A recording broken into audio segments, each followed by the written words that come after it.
Namaku Mariani, orang-orang biasa memanggilku Aryani. Ini adalah kisah perjalanan hidupku yang hingga hari ini masih belum lengkang dalam benakku.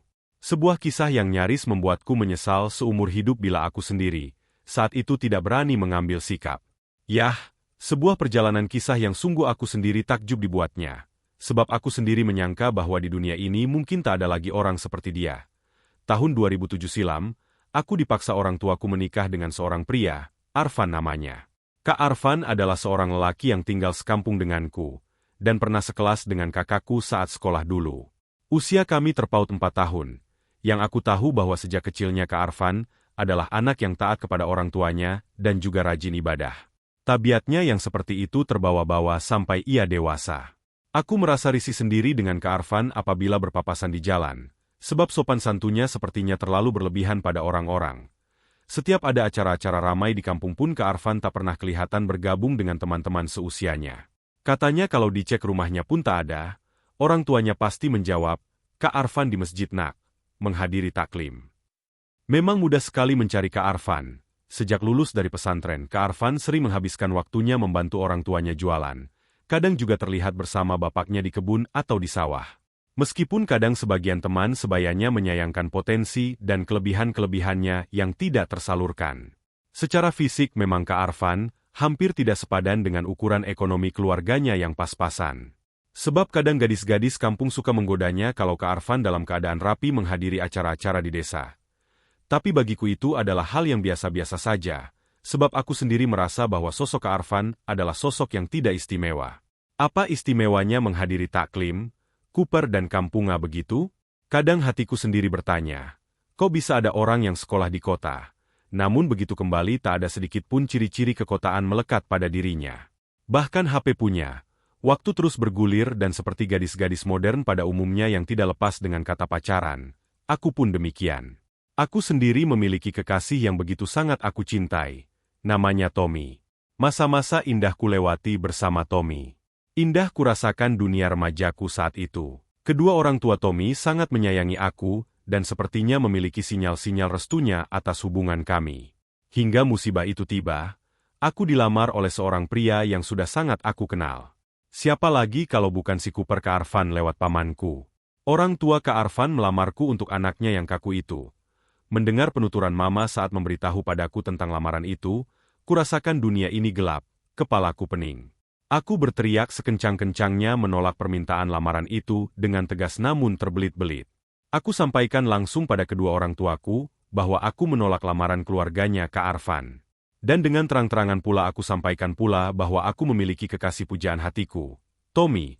Mendengar semua itu ibuku syok dan jatuh tersungkur ke lantai. Aku pun tak menduga kalau sikapku yang egois itu akan membuat ibu sampai segitunya. Baru ku tahu bahwa yang menyebabkan mama syok itu karena beliau sudah menerima secara resmi lamaran dari orang tuanya Kak Arfan. Hatiku sedih saat itu, kurasakan dunia begitu kelabu. Aku seperti menelan buah si malakama. Seperti orang yang paranoid, tidak tahu harus ikut kata orang tua atau lari bersama kekasih hatiku. Dengan berat hati dan penuh kesedihan aku menerima lamaran Kak Arfan untuk menjadi istrinya. Kujadikan malam terakhir perjumpaanku dengan Tommy di rumahku untuk meluapkan kesedihan. Meskipun kami saling mencintai, tapi mau tidak mau Tommy harus merelakan aku menikah dengan Kak Arfan. Karena dia sendiri mengakui bahwa dia belum siap membina rumah tangga saat itu. Tanggal 11 Agustus 2007, akhirnya pernikahanku pun digelar. Aku merasa bahwa pernikahan itu begitu menyesakkan dadaku. Air mataku tumpah di malam resepsi pernikahan. Di tengah senyuman orang-orang yang hadir pada acara itu, mungkin akulah yang paling tersiksa. Karena harus melepaskan masa remajaku dan menikah dengan lelaki yang tidak pernah kucintai. Dan yang paling membuatku tak bisa menahan air mata, mantan kekasihku hadir juga pada resepsi pernikahan tersebut. Ya Allah, mengapa semua ini harus terjadi padaku? Mengapa jalan hidupku jadi seperti drama-drama di televisi? Semoga saja ini hanyalah mimpi buruk di siang bolong. Waktu terus berputar dan malam pun semakin merayap. Hingga usailah acara resepsi pernikahan kami. Satu persatu para undangan pamit pulang, hingga sepilah rumah kami. Saat masuk ke dalam kamar, aku tidak mendapati Kak Arfan di dalamnya. Dan sebagai seorang istri yang hanya terpaksa menikah dengannya, maka aku pun membiarkannya dan langsung membaringkan tubuhku, setelah sebelumnya menghapus make up dan melepaskan gaun pengantinku. Aku bahkan tak peduli kemana suamiku saat itu. Karena rasa capek dan diserang kantuk, aku pun akhirnya tertidur. Tiba-tiba di sepertiga malam, aku tersentak tatkala melihat ada sosok hitam yang berdiri di samping ranjang tidurku. Dadaku berdegup kencang. Aku hampir saja berteriak histeris. Andai saja saat itu tak kudengar seruan takbir terucap lirih dari sosok yang berdiri itu. Perlahan kuperhatikan dengan seksama, ternyata sosok yang berdiri di sampingku itu adalah Kak Arfan yang sedang sholat tahajud. Perlahan aku baringkan tubuhku sambil membalikkan diriku membelakanginya yang saat itu sedang sholat tahajud. Ya Allah, aku lupa bahwa sekarang aku telah menjadi istrinya Kak Arfan. Tapi meskipun demikian, aku masih tak bisa menerima kehadirannya dalam hidupku. Saat itu karena masih di bawah perasaan ngantuk, aku pun kembali tidur. Hingga pukul 4 dini hari, aku pun terbangun dengan sendirinya. Lalu kudapati suamiku sedang tidur beralaskan sajadah di bawah ranjang pengantin kami. Dadaku kembali berdetak kencang kala mendapatinya. Aku masih belum percaya kalau aku telah bersuami. Tapi ada sebuah pertanyaan terbetik dalam benakku. Mengapa dia tidak tidur di ranjang bersamaku? Kalaupun dia belum ingin menyentuhku, paling tidak dia tidur seranjang denganku, itu kan logikanya. Ada apa ini? Ujarku perlahan dalam hati. Aku sendiri merasa bahwa mungkin malam itu Kak Arfan kecapean sama sepertiku sehingga dia tidak mendatangiku dan menunaikan kewajibannya sebagai seorang suami. Tapi apa peduliku dengan itu semua? Toh aku pun tidak menginginkannya. Gumamku dalam hati, hari-hari terus berlalu. Kami pun menjalani aktivitas kami masing-masing. Kak Arfan bekerja mencari rezeki dengan pekerjaannya. Sedangkan aku di rumah berusaha semaksimal mungkin untuk memahami bahwa aku telah bersuami dan memiliki kewajiban melayani suamiku. Minimal menyediakan makanannya. Semula kupikir bahwa perilaku Kak Arfan yang tidak pernah menyentuhku dan menunaikan kewajibannya sebagai suami itu hanya terjadi malam pernikahan kami. Tapi ternyata yang terjadi hampir setiap malam. Sejak malam pengantin, ia selalu tidur beralaskan permadani di bawah ranjang atau tidur di atas sofa dalam kamar kami. Dia tidak pernah menyentuhku walau hanya menjabat tanganku. Padahal segala kebutuhanku selalu dipenuhinya. Secara lahir dia selalu menafkahiku, bahkan nafkah lahir yang dia berikan lebih dari apa yang aku butuhan. Tapi soal biologis, Kak Arfan tak pernah sama sekali mengungkit-ungkitnya atau menuntutnya dariku. Bahkan yang tidak pernah kufahami, pernah secara tidak sengaja kami bertabrakan di depan pintu kamar. Kak Arfan meminta maaf seolah merasa bersalah karena telah menyentuhku. Ada apa dengan suamiku? Apakah dia lelaki normal? Kenapa dia begitu menjaga jarak padaku? Apakah aku kurang di matanya? Merasakan semua itu, membuat banyak pertanyaan berkecamuk dalam benakku. Bukankah dia adalah pria yang beragama dan tahu bahwa menafkahi istri itu secara lahir dan batin adalah kewajibannya? Padahal dia begitu santun pada orang-orang dan begitu patuh kepada kedua orang tuanya. Bahkan terhadap aku pun hampir semua kewajibannya telah dia tunaikan dengan hikmah. Tidak pernah sekalipun dia bersikap kasar dan berkata-kata keras padaku. Bahkan Kak Arfan terlalu lembut bagiku. Tapi satu yang belum dia tunaikan yaitu nafkah batinku. Aku sendiri saat mendapat perlakuan darinya setiap hari yang begitu lembutnya mulai menumbuhkan rasa cintaku padanya dan membuatku perlahan-lahan melupakan masa laluku bersama Tommy. Aku bahkan mulai merindukannya tatkala dia sedang tidak di rumah.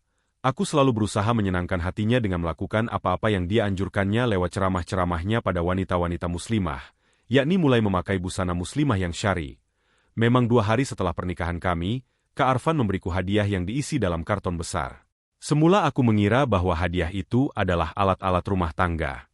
Tapi setelah kubuka, ternyata isinya 5 potong jubah panjang berwarna gelap, 5 buah jilbab panjang sampai selutut juga berwarna gelap, 5 buah kaos kaki tebal panjang berwarna hitam dan 5 pasang manset berwarna gelap pula. Saat membukanya aku sedikit tersinggung, sebab yang ada dalam bayanganku bahwa inilah konsekuensi menikah dengan seorang ustadz. Aku mengira bahwa dia akan memaksa aku untuk menggunakannya. Ternyata dugaanku salah sama sekali. Sebab hadiah itu tidak pernah disentuhnya atau ditanyakannya. Kini aku mulai menggunakannya tanpa paksaan siapapun. Kukenakan busana itu agar dia tahu bahwa aku mulai menganggapnya istimewa. Bahkan kebiasaannya sebelum tidur dalam mengaji pun sudah mulai aku ikuti.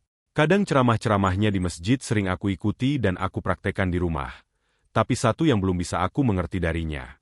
Entah mengapa hingga 6 bulan pernikahan kami dia tidak pernah menyentuhku. Setiap masuk kamar pasti sebelum tidur, dia selalu mengawali dengan mengaji.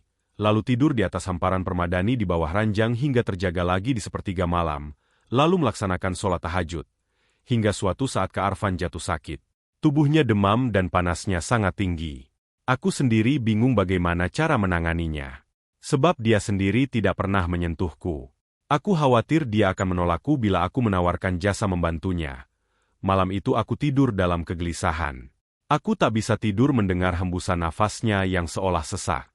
Kudengar Kak Arfan pun sering mengigau kecil.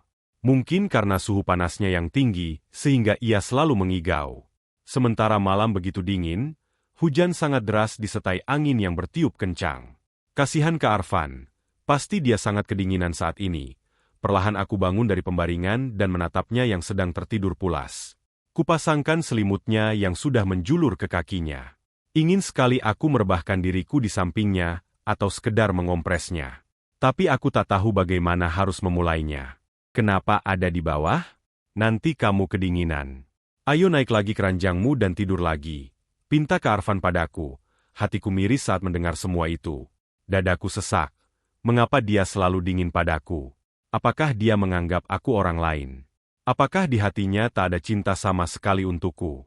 Tanpa kusadari air mataku menetes sambil menahan isak yang ingin sekali kulapkan dengan teriakan. Hingga akhirnya gemuruh di hatiku tak bisa kubendung juga. Afwan Kak, kenapa sikapmu selama ini padaku begitu dingin? Kamu bahkan tak pernah mau menyentuhku walaupun hanya sekedar menjabat tanganku? Bukankah aku ini istrimu? Bukankah aku telah halal buatmu? Lalu mengapa kamu jadikan aku sebagai patung perhiasan kamarmu? Apa artinya diriku bagimu? Kalau kamu tidak mencintaiku lantas mengapa menikahiku? Ujarku di sela isak tangis yang tak bisa kutahan. Tak ada reaksi apapun darinya untuk menanggapi galaunya hatiku dalam tangis yang terseduh itu. Yang nampak hanyalah dia memperbaiki posisi duduknya dan melirik jam yang menempel di dinding kamar kami. Hingga akhirnya dia mendekatiku dan perlahan berujar padaku, "Dek, jangan kamu pernah bertanya padaku tentang perasaan ini padamu. Karena sesungguhnya aku begitu sangat mencintaimu. Tetapi tanyakanlah semua itu pada dirimu sendiri. Apakah saat ini telah ada cinta di hatimu untukku? Aku yakin pasti suatu saat kamu akan bertanya mengapa sikapku selama ini begitu dingin padamu.